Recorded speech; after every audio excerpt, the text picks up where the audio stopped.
Les fondements juridiques de la parenté et de l'alliance. Leçon 8.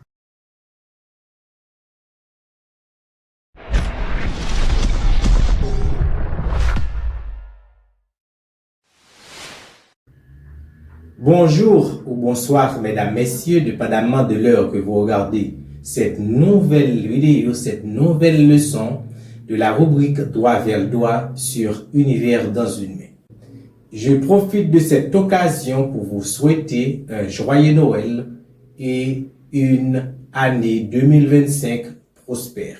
Dans cette leçon, nous allons explorer deux notions fondamentales du droit civil: la parenté et l'alliance. Des liens juridiques qui structurent les relations familiales et influencent plusieurs aspects de la vie juridique et sociale.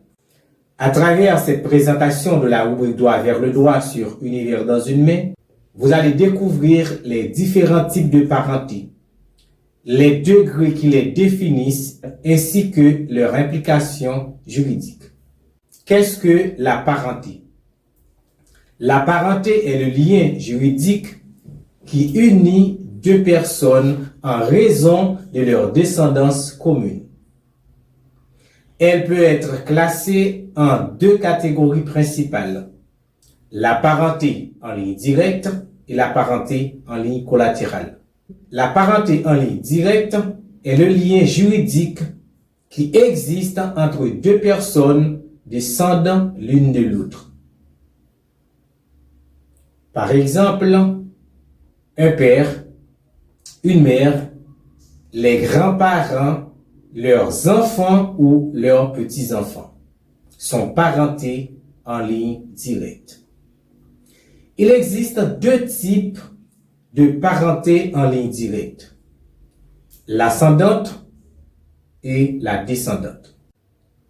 L'ascendante représente des liens remontant vers les générations précédentes, comme le fils par rapport à son père. La descendante représente les liens allant vers les générations suivantes, comme le grand-père par rapport à ses petits-enfants. Il faut dire qu'il existe des degrés de parenté en ligne directe. Par exemple, le fils est parenté en ligne directe de premier degré avec son père. Le grand-père est parenté en ligne directe de second degré par rapport à ses petits-enfants. La ligne collatérale. La ligne collatérale représente les liens juridiques qui existent entre des personnes partageant des souches communes et qui ne descendent pas l'une de l'autre. Par exemple, les frères et sœurs, les oncles et tantes, les neveux et nièces. Il existe aussi des degrés de parenté en ligne collatérale. Les frères et sœurs sont des collatéraux de second degré. Un degré du frère aux parents communs et un degré du parent commun à la sœur. Les oncles et tantes, les neveux et nièces sont parentés en troisième degré collatéral. Il faut noter qu'il n'existe pas de premier degré en ligne collatérale. Il faut ajouter qu'il existe des nuances de parenté. Par exemple, les frères et sœurs germains sont de même père et de même mère. Les frères et sœurs utérins sont de même mère, mais de pères différents. Les frères et sœurs consanguins sont de même père, mais de mères différentes. Cette classification soulève une critique. Pourquoi les enfants de même mère sont-ils liés seulement par l'utérus? alors que les enfants de même père sont liés par le sang. Cette distinction reflète une vision inégalitaire qui peut être débattue. Qu'est-ce que l'alliance? L'alliance est le lien juridique qui unit une personne mariée aux parents de son conjoint et vice-versa. Les frères et sœurs d'une personne mariée deviennent les beaux-frères et belles-sœurs de son conjoint et vice-versa. Il existe aussi des degrés en matière d'alliance. Le degré en matière d'alliance est similaire à celui de la parenté. Par exemple, un père, parent de premier degré en ligne directe, devient un allié de premier degré pour le conjoint de son enfant et vice-versa. Les frères et sœurs qui sont des collatéraux de second degré deviennent des alliés de second degré. Les effets juridiques de la parenté et de l'alliance. Les liens de parenté et d'alliance engendrent plusieurs conséquences juridiques, notamment les devoirs familiaux, l'exercice de la puissance parentale, l'empêchement au mariage et les droits successoraux. Les devoirs familiaux. Les ascendants ont des devoirs d'entretien et d'assistance envers leurs descendants. Les descendants adultes ont des obligations similaires envers leurs parents âgés. L'exercice de la puissance parentale. La parenté réfère aux parents des droits et devoirs vis-à-vis leurs enfants, comme l'éducation, soins, etc. L'empêchement au mariage. La loi interdit les mariages entre certaines personnes jusqu'à un certain degré. Par exemple, entre frères et sœurs, entre beau-père et belle-fille. Les droits successoraux. La parenté détermine la vocation des héritiers au patrimoine du défunt. Généralement, je vous laisse toujours des questions qui vous permettront de mieux vous approfondir. Qu'est-ce que la parenté en ligne directe et la parenté en ligne collatérale? Comment calcule-t-on les degrés en ligne collatérale et en ligne directe? Quel lien existe entre un enfant et sa grand-mère et entre frères et sœurs? Que signifient les termes suivants? Les frères et sœurs germains, utérins, consanguins. Et que pensez-vous de ces dénominations? Qu'est-ce que l'alliance et comment calcule-t-on les degrés d'alliance? La parenté et de l'alliance sont des concepts centraux du droit civil qui régissent les relations familiales, influencent les devoirs des membres d'une famille et encadrent plusieurs aspects essentiels comme le mariage et la succession. En les comprenant, vous pourrez mieux naviguer dans le cadre légal et social qui structure nos vies. Continuez à suivre la rubrique Droit vers le droit sur Univers dans une main pour approfondir vos connaissances et maîtriser les principes fondamentaux du droit. Avant d'y aller, n'oubliez pas de vous abonner, de liker et de partager ces informations, ces connaissances à vos proches. Activez la cloche des notifications pour ne rien manquer à nos prochaines vidéos. Merci et à la prochaine.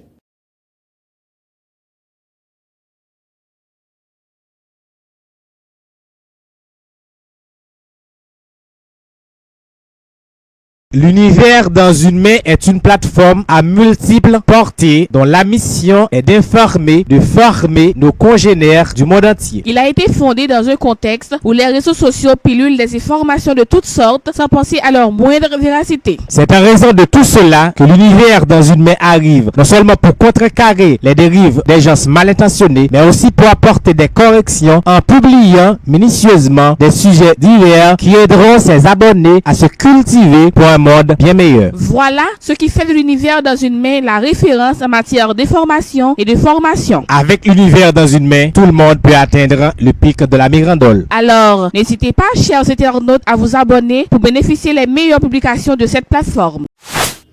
Les dimensions juridiques du mariage. Leçon 9.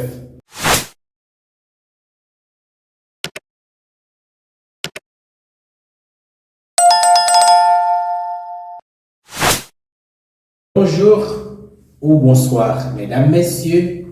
Dépendamment de l'heure que vous regardez cette nouvelle vidéo de la rubrique Doigt vers le doigt sur les plateformes Univers dans une main, c'est toujours votre serviteur Sémius.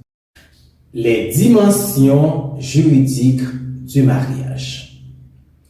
Le mariage est une institution fondamentale dans presque toutes les sociétés. Plus qu'une simple union entre deux individus, c'est un acte juridique entouré de formalités et de contraintes légales précises.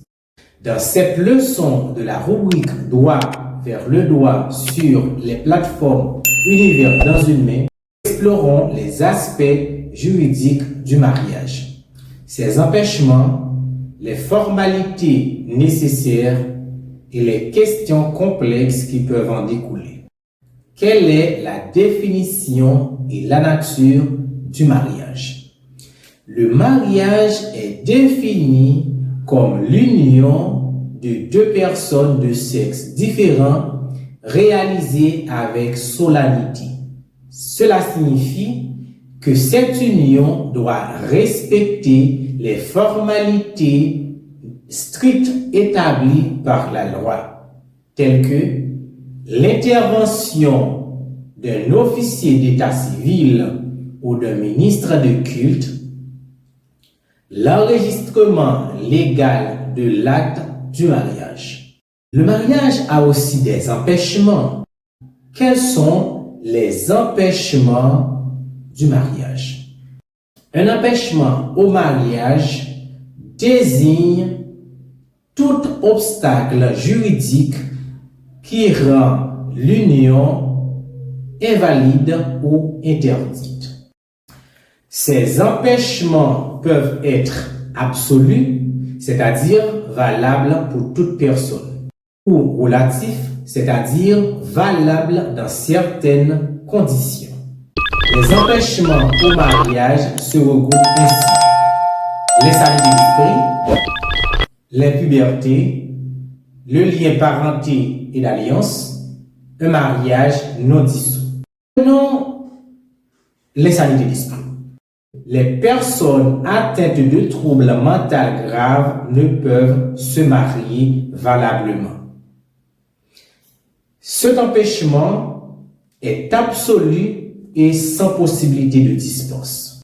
Pour les pubertés, une personne ne peut contracter mariage avant d'atteindre l'âge de puberté ou avant d'atteindre l'âge légal de puberté, qui est de 15 ans pour les filles et 18 ans pour les garçons.